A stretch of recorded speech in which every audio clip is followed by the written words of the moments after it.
I started Microsoft, I didn't think of it as all that risky. I mean, I was so excited about what we were doing. It's true I could have gone bankrupt, but I had a set of skills that were highly employable, and in fact, my parents were still willing to let me go back to Harvard and finish my education if I wanted to. And so then I got this incredibly conservative approach that I wanted to have enough money in the bank to pay a year's worth of payroll, even if we didn't get any payments coming in.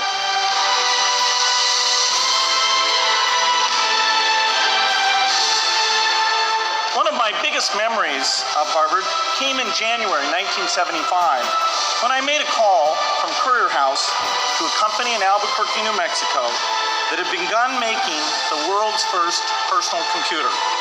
I offered to sell them software. I worried they would realize I was just a student in a dorm and hang up on me. Instead, they said, "We're not quite ready.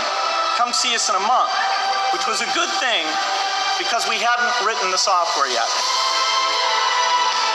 From that moment, I worked day and night on the extra credit project that marked the end of my college education and the beginning of a remarkable journey with Microsoft.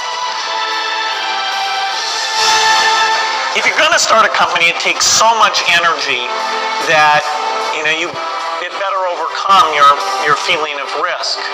I don't think that you necessarily, if you're going to start a company, should do it at the start of your career. I think there's a lot to be said for working for a company, learning how they do things.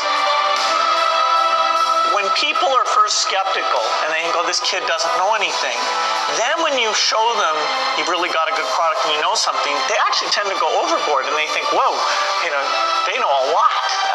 Let's really do an incredible amount with these people." So our youth, at least in this country, was a huge asset for us once we reached a certain threshold. Those problems that come with starting a firm, you better think of those as part of the pleasure, part of the challenge that is part of the excitement.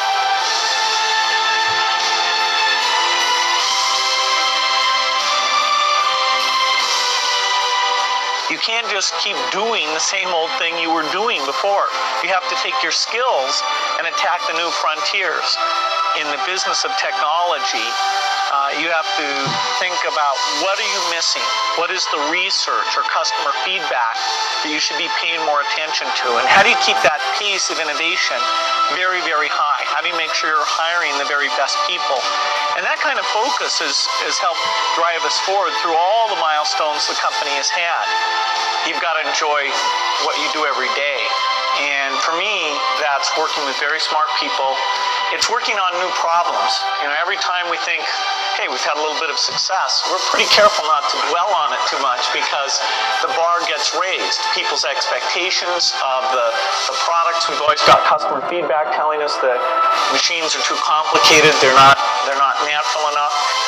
About 25% of the time that I'm out traveling around meeting with customers, Europe, Asia, and that sort of helps me think, okay, do we have the right priorities? What are people responding well to, and what would they like to see us do better?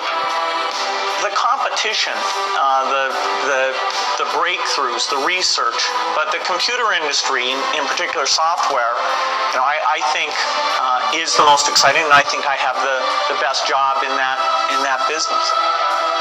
You all have a chance to innovate. As you're thinking about your innovation, of course, you should go after any market that you think is interested in it. But a little bit, if you can also think, okay, does this innovation apply to those most in need? What are you going to do to make it cheap enough, simple enough? Figure out how to get it so it really, if possible, can extend out to the poorest. I wish I had learned more about that at a young age, and so you have an opportunity to do that.